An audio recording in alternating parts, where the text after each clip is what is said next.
बोला, काय म्हणताय मिस्टर नाईक? परिवहन विभागाचा निर्णय काल मुख्यमंत्र्यांनी शिथिल केला, रिव्हर्स गिअर टाकला आणि आता 1 वर्षाची मुदत दिली. तुम्ही पण म्हणत होतात की परिवहन मंत्र्यांनी विचार करावा, तो मुख्यमंत्र्यांनी विचार केला कालच्या एका बैठकीत. मी असं म्हणालो की परिवहन मंत्र्यांच्या हातात काही नाही, कारण परिवहन मंत्री ज्या पक्षाचे मंत्री आहेत त्या पक्षाची सूत्र ही दिल्लीतून हलवली जातात, कारण त्या पक्षाचे प्रमुख अमित शहा आहेत असं मी काल म्हणालो. त्याच्यामुळे अमित शहा जो निर्णय खाली पाठवतील तो त्यांना स्वीकारावा लागेल असं माझं कालचं विधान होतं आणि त्याप्रमाणेच घडलेलं आहे. मुंबईतल्या रिक्षा चालकांना मराठी भाषा येणं अनिवार्य आहे. यासाठी परिवहन मंत्र्यांनी जो प्रचार केला, ज्याला तुम्ही कॅम्पेन म्हणतात, ते केलं. मुलाखती दिल्या, वर्ग सुरू केले, कारवाईच्या सूचना दिल्या, लायसन रद्द करू वगैरे असं सांगितलं. ठीक आहे, ही धोरणात्मक निर्णय आहे. शिवसेनेचीच ही भूमिका आमची आहे, बाळासाहेब ठाकरेंच्या शिवसेनेची. ठीक आहे, त्यांची नाही आहे. पण तुम्ही एक निर्णय घेतल्यावर आणि तो निर्णय राबवण्याच्या दिशेनं पावलं पुढे टाकल्यावर मग शेपूट का घातलं? तुम्ही बंड केलं पाहिजे. नाही मराठीसाठी माझं मंत्रिपद गेलं तरी चालेल. एकनाथ शिंदे जे बाळासाहेब ठाकरेंच्या विचारधारेच्या गोष्टी करत असतात, त्याने ह्याच्यावरती बोलायला पाहिजे की अमित शहांचा निर्णय आम्ही मानणार नाही. अमित शहांचा, देवेंद्र फडणवीसांचा नाही, अमित शहांचा निर्णय. पण जे मी सांगत होतो तेच घडलेलं आहे. तीन महिने आणि आता 1 वर्ष, म्हणजे जी काही मोहीम तुम्ही चालवली होती मराठीची, ती अखेर अमित शहानी केराच्या टोपलीत टाकली. हे आज पुन्हा उघड झालं की तुमचा पक्ष अमित शहा चालवतात आणि त्या निर्णयावर तुम्ही त्यानंतर तोंड उघडलं नाही. मग शिंदे असतील, मिंधे असतील किंवा परिवहन मंत्री असतील, हे दुर्दैव आहे मराठी माणसाचं. खरं म्हणजे ही लढाई सरकारने सुरू केली होती. शिवसेनेच्या स्थापनेपासून ही लढाई आमची सुरूच आहे मराठीची, की प्रत्येकाला इथे मराठी आलं पाहिजे, की त्या राज्यातली मातृभाषा जी आहे, स्थानिक भाषा जी आहे, ती तिथे काम करणाऱ्या प्रत्येकाला आली पाहिजे. मग तो कॉर्पोरेटमधला वरिष्ठ असेल किंवा खाली काम करणारा कर्मचारी असेल, मजूर असेल, बांधकाम मजूर असेल, आली पाहिजे. आणि रिक्षा चालकांना तर आलीच पाहिजे, कारण त्यांचा रोजचा संबंध हा जनतेशी येत असतो. त्याच्यामुळे त्या मोहिमेसंदर्भात आम्हीही लक्ष ठेवून होतो की मोहीम जी सुरू केली आहे परिवहन मंत्र्यांनी, ती किती टोकाला ते नेऊ शकतात. पण आम्हाला त्यावेळेला एक खात्री होती की दिल्लीतून एक बांबू येईल, तो बांबू जाईल आणि मग हे माघार घेतील. तसा तो काल बांबू आला. बांबू जो आला तो राज्याच्या मुख्यमंत्र्यांच्या हाती देण्यात आला आणि मुख्यमंत्र्यांनी बांबू घातला, असं याच्यामध्ये म्हणता येईल. आता मुख्यमंत्र्यांचा आदेश त्यांना मान्य आहे असं मी ऐकलं. मग तुम्ही अशा प्रकारे जोरदार कॅम्पेन करण्यापूर्वी मुख्यमंत्र्यांशी चर्चा केली होती का? किंवा तुमचे जे पक्षप्रमुख आहेत, तुमचे पार्टी चीफ दिल्लीत अमित शहा, त्यांना विचारलं होतं का? मराठी संदर्भात आम्ही हा निर्णय घेतो या संदर्भात तुम्ही त्यांना मुजरे झाडले होते का? हे आता स्पष्ट करायला पाहिजे. नाही, निवडणुका कोणत्याही असतील, निवडणुका कोणत्याही असतील, त्या पश्चिम बंगालमधल्या असतील, त्या बिहारमधल्या असतील, त्या गुजरातमधल्या असतील, त्या पंजाबमधल्या असतील, त्या कानडी मुलखातल्या असतील, विषय मराठीचा आहे ना. त्या निवडणुकांचा आणि इथे संबंध काय? मराठी भाषा यायला पाहिजे या संदर्भात निवडणुकीचा संबंध काय महाराष्ट्रामध्ये? आता आता आता आता हा तुम्ही मुद्द्यावरती आलेला. म्हणजेच तुम्ही हा जो निर्णय आहे हा मराठी माणसासाठी नसून हा निर्णय या देशामध्ये, या राज्यातले जे हिंदी भाषिक आहेत त्यांच्यासाठी हा सरकारने घेतलेला आहे. त्याच्यामुळे मंत्रिमंडळातले जे स्वतःला सो कॉल्ड मराठीप्रेमी शिवसेना प्रमुखांच्या विचारवाले वगैरे लोक आहेत त्यांनी बंड केलं पाहिजे मराठीसाठी. आम्ही केलं असतं, आम्ही करतो. राहुल साहेब, पण त्यात एक मुद्दा असा आहे, तुम्ही मंत्रिमंडळाचा उल्लेख केला तर मुख्यमंत्री हे मंत्रिमंडळाचे प्रमुख असतात. त्यांना एखादा निर्णय, मंत्र्यांनी घेतलेला निर्णय थांबवण्याचा किंवा बदलण्याचा पूर्ण अधिकार असतो आणि हा आधीपासूनचाच आहे ना. निर्णय आहे. मुख्यमंत्री हे यावेळेस सर्वे तो सर्व आहे. निर्णय प्रकर्षानं त्याला ठळक प्रसिद्धी दिली गेली. यासाठी हा, तो काय नेमका मुद्दा? यासाठी की देवेंद्र फडणवीस यांना त्यांच्या इतर जे सहकारी पक्ष सरकारमध्ये आहेत त्यांना हे ठासून सांगायचं आहे की मी तुमचा बॉस आहे, मी तुमचा बॉस आहे आणि मी जे करीन ती पूर्व आहे या मंत्रिमंडळात. आणि मुख्यमंत्री हा नेता असतो सरकारचा. त्याच्यामुळे तुम्ही कितीही दिल्लीमध्ये जाऊन फुगड्या घातल्यात तरी मी इथे बॉस आहे, माझा निर्णय अंतिम राहील. हे त्यांनी कालच्या रिक्षा चालकांच्या संदर्भातला जो निर्णय आहे हे त्यांनी दाखवलं. इतर काही विषयातसुद्धा मुख्यमंत्री साहेबांनी अशा प्रकारचे निर्णय घेतले ते मला माहिती आहेत. मग क्लस्टर संदर्भातले असतील, अन्य काही असतील, बांधकाम व्यवसायातले असतील. मी बॉस आहे आणि ही ते यासाठी करतायत निर्णय. त्याने तो यासाठी जास्त जर फोकस आणला. मुख्यमंत्र्यांना जेव्हा दिल्लीत जावं लागेल लवकरच, मुख्यमंत्र्यांना दिल्लीत जावं लागेल राष्ट्रीय राजकारणात, तेव्हा त्यांचा जो माणूस इथे येईल मुख्यमंत्री म्हणून त्याच्यासाठी केलेली ही व्यवस्था आहे की मुख्यमंत्र्याचं ऐकावं लागेल.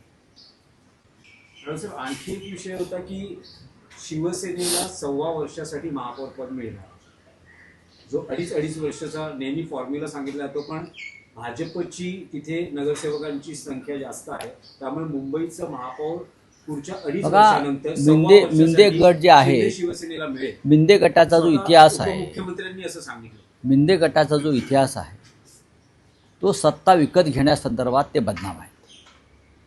आता 1.25 वर्षाचं महापौरपद विकत घेण्यासाठी त्यांनी 125 कोटी मोजलेत दिल्लीला की 1,1500 कोटी मोजलेत त्याची माहिती मी घेतोय. त्यांना फुकट काहीच मिळत नाही. आता जो त्यांचा डॉलर आहे तो सगळा विकतचा आहे, तो विकतचा आहे. त्यांना प्रत्येक गोष्टीसाठी पैसे मोजावे लागतात आणि ते पैसे मोजतात. त्यामुळे मुंबईचं महापौरपदसुद्धा किती खोक्यांना ते विकत घेत आहेत दिल्लीतून याची माहिती येईल लवकरच. असं काय त्याच्यामध्ये काय लपून राहण्यासारखं काही नाही. भारतीय जनता पक्षामध्ये महाराष्ट्रप्रेमी खूप लोक आहेत जे अशा प्रकारची माहिती जनतेसमोर यावी यासाठी जास्त प्रयत्न करत असतात. राहुल साहेब, एक तुम्ही जयंत पाटलांचं भाषण ट्विट केलं आहे आणि जे भाषण सध्या हल्ली चर्चेचाही विषय आहे.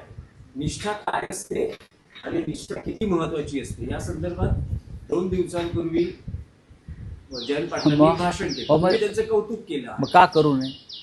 मी स्वतः श्रद्धा आणि निष्ठा या 2 शब्दांना मानतो आणि आमच्यासारख्यांचं जे राजकारण आहे हे त्या शब्दांवरती उभं आहे. या 2 पांडुरंगाच्या विटा आहेत, श्रद्धा आणि निष्ठा. त्या विटेवरती आम्ही उभे आहोत.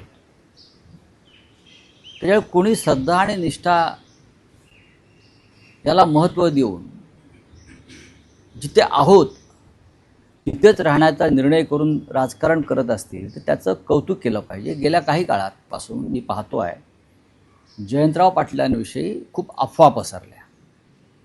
जयंतराव पाटील पवारसाहेबांना सोडतायत, जयंतराव पाटील भाजपात जात आहेत, जयंतराव पाटील अमित शहांच्या राष्ट्रवादी काँग्रेस पक्षात चाललेले आहेत वगैरे. अशा अफवांना त्यांनी काल पूर्ण विराम दिला की मी निष्ठावान आहे. लॉयल्टी किती महत्त्वाची आहे, शरद पवारांबरोबर राहणं या काळात किती महत्त्वाचं आहे. त्यांनी निष्ठेची एक सुंदर व्याख्या काल त्यांच्या कार्यकर्त्यांसमोर मांडली आणि ती आतल्या तळमळीनं मांडली. मला आठवते की जेव्हा पवारसाहेबांनी राजीनामा दिला त्यांच्या पदाचा यशवंतराव चव्हाण प्रतिष्ठानमध्ये, तेव्हा सगळ्यात आधी जर कोणाला हुंदका फुटला असेल तर तो जयंतरावांना होता. त्या जयंतरावांविषयी त्यांच्या निष्ठेवर विचारधारेवर शंका काही लोकांनी घेण्याचा प्रयत्न केला. काल त्याने जे उत्तर दिलं ते महाराष्ट्रात घराघरात पोचलं आहे आणि विशेषतः शिवसेना जी निष्ठेवर राजकारण करते त्यांना त्यांची भूमिका आवडली. नाही, पण राऊतसाहेब ते जे भाषण होतं त्यात मिश्किल टोलेबाजी होती. असू द्या. आणि त्यांनी एका ऑफरचा म्हणजे स्वतःचं आणि रोहित पवारांचं असं दोन्ही नावं घेऊन काही उल्लेख केला. एवढं खोलात जाण्याची मला गरज नाही ना. मी काय एवढं खोलात जायचं आणि खणून काढायचं. मी जयंतरावांच्या भाषणाला 100पैकी 500 मार्क देतो. त्यांच्या विचाराला 100पैकी 500 मार्क. हा पेपर फुटलेला नाही लोकसेवा आयोगाचा, पण त्यांना मार्क द्यायला पाहिजे. राऊतसाहेब आणखी एक विषय काय जाऊ दे रे शिंदेगड. काय रे शिंदेगड, अरे सोड रे शिंदेगड. हा कुठे काय ते चोर आहेत ते. आता चोरांना मारणारच ना, चोरांना घेऊन जाणार पोलीस स्टेशनला. अरे चोरच आहेत ना हे. ही चोरांची टोळी आहे, सोनेरी टोळी आहे चोरांची. ही गोल्डन गँग आहे. भारतीय जनता पक्ष ही गोल्डन गँग आहे. शिंदेचा गट, मिंद्यांचा गट ही कोबरा गँग आहे. बरं का विषारी, इट्स कोबरा गँग. हां, एक कोबरा गँग मुंबईत पूर्वी होती अंडरवर्ल्डमध्ये. मला माहीत नसेल तर सांगतो. हां, कधीतरी मला माझ्याकडे आहे, मला कोबरा गँगची हिस्ट्री सांगेन मी. तर ही एक कोबरा गँग आहे, गोल्डन गँग आहे. ते करत असतात हे असे. राऊतसाहेब एक राष्ट्रीय राजकारणातला विषय आहे की मतदारसंघ पुनर्रचना विधेयक अभी छोड़ दीजिए. नाही, पण अंमलबजावणीसाठी कदाचित विशेष अधिवेशन मला अजून बोलावलं जाऊ शकतं. त्या संदर्भात अजून खडगेंनी पत्र लिहिलेलं आहे. त्यांनी सरकारची भूमिका स्पष्ट करावी अशी मागणी केलेली आहे आणि संसदेचं अधिवेशन संपलं तरी अजूनही म्हणजे संस्थगित झालं तरी अजूनही त्यावर राष्ट्रपतींची स्वाक्षरी झालेली नाही. मग ठीक आहे, घेऊ द्या ना विशेष अधिवेशन. आकडा पाहिजे ना, तो होत नाही आहे, आम्हाला माहिती आहे. हाँ बोलिए. 450 से ज्यादा लोग मर गए. क्या भारत को इनको मदद करनी चाहिए? नेपाल क्यों नहीं करनी चाहिए, क्यों नहीं करनी चाहिए. नेपाल में जो हाहाकार मचा है, जो हादसा हुआ है, जिस तरह से तबाही हुई है, एक हिंदू राष्ट्र है एक जमाने का. वहाँ हमारी भी श्रद्धाएँ हैं, मंदिरें हैं, हमारे लोग जाते हैं, कैलाश मानस सरोवर जाते हैं, वहाँ जाते हैं. हिंदुस्तान के लोग फंस गए हैं, लापता है. महाराष्ट्र के भी 60 से ज़्यादा लोग लापता है. जिस तरह से तबाही मची है, तो मुझे लगता है भारत सरकार ने सबको बचाने के लिए, मैं इसे हमारे लोगों को नहीं बचाने के लिए, नेपाल के सभी लोगों के लिए सहायता करनी चाहिए और बड़ी मात्रा में सहायता करनी चाहिए. ये जो तबाही मची है, ये चीन की वजह से मची है. अगर चीन चाहता तो ये तबाही रोक सकती, लेकिन चीन से जो ग्लेशियर आया, तिब्बत में आया, तिब्बत से आगे आया है, बहुत बड़ी कहानी है. लेकिन हमारा कर्तव्य है, नेपाल और हमारा एक जो रिश्ता बना है सालों साल का, वो आध्यात्मिक है, धार्मिक है और राजनीतिक भी है. सर, लेकिन भारत ने इसे क्या सीखनी चाहिए? ग्लोबल वार्मिंग बढ़ती जा रही है. ये इस प्रकार के हादसे भारत में भी हुए. जोशीमठ में, उत्तराखंड में, हिमाचल में, जिस तरह से हम विकास के नाम पर हमारी प्रकृति को ख़त्म कर रहे हैं, उसका ये परिणाम है. कहाँ भी अभी मैंने सुना है कि अयोध्या में शेरू नदी के तट पर 5 स्टार होटल बन रहे हैं. मुंबई के फिल्म स्टारों को ज़मीन दी है. हाँ, उत्तराखंड में हो रहा है, वहाँ हिमाचल प्रदेश में हो रहा है, लद्दाख में हो रहा है. तो प्रकृति का संरक्षण कौन करेगा? तो प्रकृति आपको जवाब देगी. नेपाल में यही हुआ है. सर, 36,000 करोड़ का जो घोटाला हुआ है चीनी का, उस पर कांग्रेस ने आरोप लगाया. क्या आप उसकी मांग करते हो? जेपीसी की मांग करते हो? 36,000 करोड़ का अगर घोटाला हुआ है और देश की एक प्रमुख विरोधी पार्टी, अपोजिशन पार्टी जेपीसी की मांग करती है, तो उसको विरोध करने का ज़रूरत नहीं है. आपने देखा होगा क्या हो रहा है देश में. 22,000 करोड़ का कर्जा होता है और 6,000 करोड़ 6-7 करोड़ में सेटलमेंट होती है. सबकी जांच होनी चाहिए, सबकी जांच होनी चाहिए. तो विजय मल्ल्या को क्यों आप दोषी ठहराए? विजय मल्ल्या जो इस देश के जाने माने उद्योगपति रहे, एक यशस्वी एयरलाइन चलाते थे, इस देश की सबसे लोकप्रिय एयरलाइन चलाते थे किंगफिशर, इस देश के ट्रेजरी में बड़ा रेवेन्यू देते थे, उनका भी 4-6 हज़ार करोड़ का कर्जा था और 14,000 करोड़ का विजय मल्ल्या ने भुगतान किया है ऑन पेपर। फिर भी उनको ईडी और सीबीआई ने देश में रहने नहीं दिया, भागने पर मजबूर किया देश छोड़कर। लेकिन बाद में हज़ारों करोड़ के बैंक फ्रॉड वाले, कर्ज वाले को सरकार ने मदद की है। मैं विजय मल्ल्या का उदाहरण इसलिए दे रहा हूँ कि देश के सामने उदाहरण है।